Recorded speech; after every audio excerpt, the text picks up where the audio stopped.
ভাইরে, এদেশের মানুষ নাকি সিলেটের সাদা পাথর লুট করতে করতে মরুভূমি বানিয়ে ফেলছে। এই ঘটনা নিয়ে মানুষ নানা ধরনের আলোচনা আর সমালোচনা করছে, একজন আরেকজনকে দোষারোপ করছে। কিন্তু আমি একটা জিনিস বুঝলাম না, এই সাদা পাথর সরানো নিয়ে না জেনে এত সমালোচনা কেন করছে মানুষ।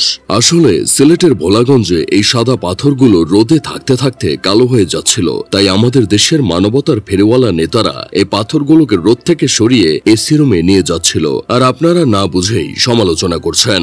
পাহাড় নদী এত ভারী হয়ে গিয়েছিল যে একটু পাথর কমিয়ে ব্যালেন্স করা জরুরি ছিল, তাই মানবতার ফেরিওয়ালা নেতারা এই পাথর লুট করে প্রাকৃতিক সৌন্দর্য রক্ষা করছে। সাদা পাথরগুলো এত বছর একই জায়গায় ছিল, তাই একটু ঢাকা চট্টগ্রাম ঘুরতে নিয়ে আসা হচ্ছে। খোলা আকাশে ধুলো ময়লায় পড়ে সাদা পাথরের শ্বাসকষ্ট হচ্ছিল, তাই ওগুলোকে নিরাপদে সরানো হয়েছে। তাছাড়া সবচেয়ে বড় কারণ হচ্ছে সাদা পাথরগুলো না করছে কোনো কাজ, না বলতে পারছে কোনো কথা। পাথর শুধু শুধু এই ভোলাগঞ্জে ফ্রি বসে থাকছে, কোনো চাঁদাও দিচ্ছে না, তাই তাদের সরিয়ে ফেলে জায়গাটাকে মরুভূমি বানিয়ে ফেলছে। এক হিসেবে কিন্তু ভালোই হয়েছে, পর্যটকরা এই একই সাদা পাথর দেখতে দেখতে অভক্তি হয়ে গেছিল, তাই এখন মরুভূমি বানিয়ে পর্যটকদের নতুন কিছু উপহার দিছে। এত উপকার করার পরও আপনারা বলে বেড়াচ্ছেন এই পাথর নেওয়া হচ্ছে শুধুমাত্র দেশ নায়কের বাসভবন নির্মাণ করার জন্য। আবার কেউ কেউ বলে বেড়াচ্ছেন পাথর লুট করার আসল কারণ হইল হজের সময় সৌদি আরবে শয়তানকে যে পাথর মারা হয় তা এবার বাংলাদেশের থেকে আমদানি করা হবে। আর আপনারা এসব না জেনেই উল্টাপাল্টা কথা বলছেন,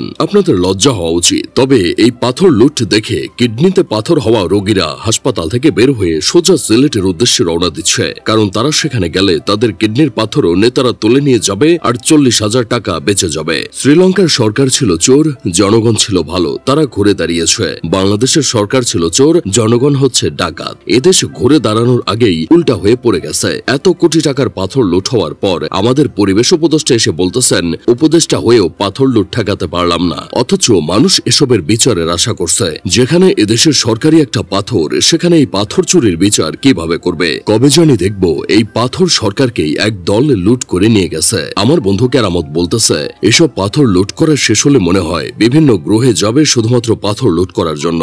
তাদের ভয়তো এলিয়ানরাও হয়তো পূর্ব প্রস্তুতি নেওয়া শুরু করছে, অথচ আমাদের দেশের সরকার এখনো পাথর খেকুদের কোনো ব্যবস্থা নিতে পারে নাই। এক দলের পীর সাহেব বলছিল পাথর নাকি নদী ভরাট করে ফেলে, তাই প্রাকৃতিক সৌন্দর্য নষ্ট হয়। এই কথাকে আরেক দল নেতা সিরিয়াসলি নিয়ে শ্রমিককে ভাড়া করে পাথর লুট করে খাওয়া শুরু করছে। উপদেষ্টাদের তো অনেক কথা বললাম, কিন্তু আমার কথা হচ্ছে বাংলার মানুষকে কোনোদিন এই দেশকে ভালোবেসেছে? দেশের সম্পদ বিলীন করতে কি তাদের একটু বিবেকে লাগে না, মায়া হয় না? আসলে দেশের উন্নয়ন সবসময় দেশের সরকার দ্বারাই হয় না, দেশের উন্নয়ন অনেক সময় জনগণের দ্বারাও হয়। কিন্তু এদেশের জনগণের তো কোনো ইচ্ছাই নাই উন্নত রাষ্ট্রে বসবাস করার। এজন্য তো পাবলিক বলতেছে শ্রীলঙ্কার বিপ্লবের পর দুর্নীতি গায়েব হয়েছে, বাংলাদেশের বিপ্লবের পর বিপ্লবী গায়েব হয়ে গেছে। যাই হোক, শেষমেশ আমি গোলাম হোসেন একটা কাজের কথা কই। প্রকাশ্যে 10,000 শ্রমিকে ভাড়া করে এক লোক সিলেটের ভোলাগঞ্জ থেকে সব সাদা পাথর হাওয়া করে দিয়েছে, অথচ তাকে শুধু দল থেকে বহিষ্কার করা হয়েছে। বর্তমানে দল থেকে বহিষ্কার করাই হচ্ছে সর্বোচ্চ পদক্ষেপ, আর কোনো পদক্ষেপ নেওয়া জরুরি মনে করে না কেউ।